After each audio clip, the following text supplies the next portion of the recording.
everyone. This is him with Online Big Blue, bringing you the best in New York Giants sports talk and entertainment. Today, I thought we would do one or two quick topics. Nothing spectacular. One of the topics I wanted to approach today would be Markus Golden. Markus Golden, of course, was on the team yesterday, was our premier pass rusher, and we had signed him to the barely ever used unrestricted free agent tender. We thought for a while it was basically going to be a long shot that he was going to even reach the date on the tender, when I believe the date on the tender is July 22nd. So if basically what we did is we tagged him and we only owe him 110% of his 2019 salary with the tender, which would work out to be about $5.2 million, which would be fantastic. Which would be, it would help out the pass rush. It would help us move forward. It would be the perfect fit for the New York Giants, not so much for Markus Golden. Now, when the season ended, I heard so many people say, Markus Golden, he's going to be worth $10 to $12 million a year. And I remember I took so much crap from other YouTubers, from other people, just from subscribers, well, maybe not subscribers, but people that watch the videos, saying that, you know what, Markus Golden is worth that 10 to 12 million. I kept saying, no, I see him in between the 5 to 7 range. And you can go back and watch the videos. And I said, I don't see him as a $10 to $12 million talent on this free agent market. And like I said, I took a lot of crap for it. But here we are. We are a couple days before the end of June, going into July, and Golden is still sitting there on the free agent market. Now, I made a couple phone calls just to talk to a few people and say, hey, listen, what are you hearing about Markus Golden in the league? And these are two people that I trust, and both of them said the same thing. There is really, from what they're hearing, which doesn't mean it's gospel. From what they're hearing, though, there's really not a market right now for Golden, especially with Javion Clowney still sitting out there, and you still have Yannick Ngakoue, wanting to trade out of Jacksonville. So, will Golden make it to the July 22nd deadline for the New York Giants? I really don't know. From the Giants' perspective, it would be phenomenal, because you're going to get a guy that had 10 sacks last year, and you're going to have a guy that you're going to only pay $5.2 million. So that'd be awesome, and you solve your problem. You don't completely solve your edge problem, but you solve the problem to the point where you can have someone reliable on at least one of the edges. Now, my only problem with Golden is he's really listed more, and in some ways he's more comfortable playing, and he should be more comfortable playing the linebacker position. He was listed as a left side linebacker for the Giants last year, and he really got most of his sacks from the defensive end position. Now, he did have a career high 72 tackles, which was awesome. His career high before that was 51 during his breakout year in 16, where he had 12 and a half sacks under Betcher. And honestly, if you take a look at his track record, 18 and 19 are really his biggest samples of starting. In 18, he started 11 games coming off the ACL from 2017, only had 2.5 sacks, only had a combined 30 tackles. And of course, that was without James Betcher. Then he rolls back into the Giants on 19, gets into the James Betcher system again, starts 16 out of 16 games. We're looking at a guy that had, 72 tackles, 10 sacks from the quasi linebacker / defensive end position. So my question of the day is he a talented player, or is he a system guy from Betcher? And we did a video on this as well. I personally think that he is a talented player. I don't think he is the 10.5, 12.5 sack player.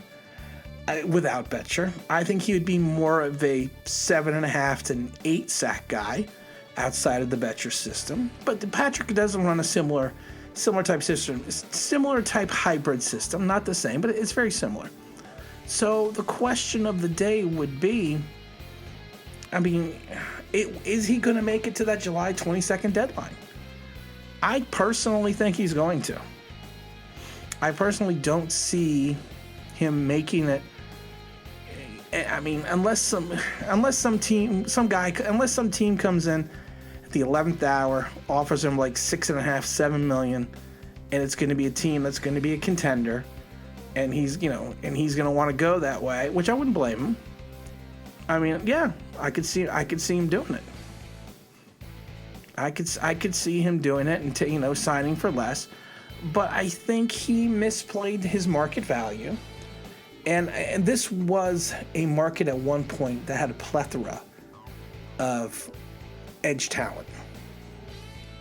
Now, some of that got franchise tags, some of that got signed, and some of it's still out on the market. So I think he's got to be 30 years old. Like I said, I think he just kind of misplayed his. I think his agent just misplayed. My allergies are killing me today. Yeah, I think his agent just misplaced the market. I personally think he'll be back on the Giants on July 22nd. Now, the last topic I want to talk about briefly is going to be Cam Newton going to the New England Patriots.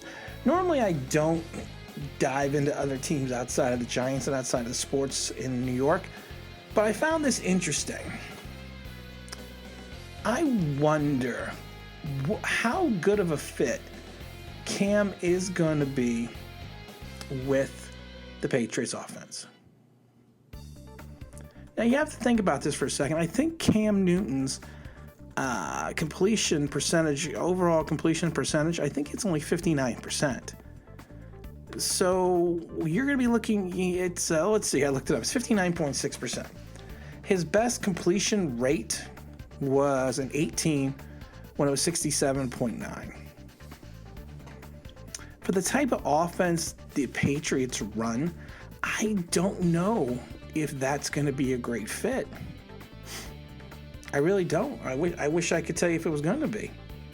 I mean, you look at it, Brady was at 63.8, and he had a couple bad years in a row when he was only 65, 66, 67 percentage. It's going to be an interesting fit to see. We're finally going to see if Josh McDaniels is a genius, or are you just a genius because you had Tom Brady? I mean, I could be a genius with Tom Brady. I could look really smart. So I think that's going to be the overall underlying question. How much is Tom Brady the New England offense, and how much was it Josh McDaniels? And, it's the same thing with Belichick. You think about it, Brady had a career winning percentage in New England of 219 and 64. Not bad for a 7th round draft choice out of Michigan. But can Cam be the new, can Cam be the new Cam in the New England Patriots offensive engine? I don't know. I mean, Cam has dropped down a little bit over the last couple of years. Injuries had a lot to do with it. But I don't know. I'm just curious to see what's going to happen with the Patriots, how it's going to play out. And we're kind of just going to have to go from there. Like I said, I wish Cam well. I think he went into a great situation. I think Richard Sherman came out and said, well, it's a disgrace that a league MVP only signed for basically $7 million. Okay, Richard, did you know that Kurt Warner signed with the Giants a 1-year contract for $3 million in 2004, and then in 2005 only signed a 1-year contract for $4 million with Arizona? It happens. And it's kind of if you do a timeline of Kurt Warner's and Cam Newton's career, you're going to see, you have your ups, you have great seasons, and we kind of drop down a little bit. So I'd be just curious to see Exactly. What happens with Cam? But like I said, as always, we're more interested in the New York Giants and what Markus Golden is going to do. And again, this is Tim with Online Big Blue, bringing you the best in New York Giants sports talk and entertainment. And as always, if you could like, if you could subscribe, if you could ring that bell, I think you know what that means. That would be awesome.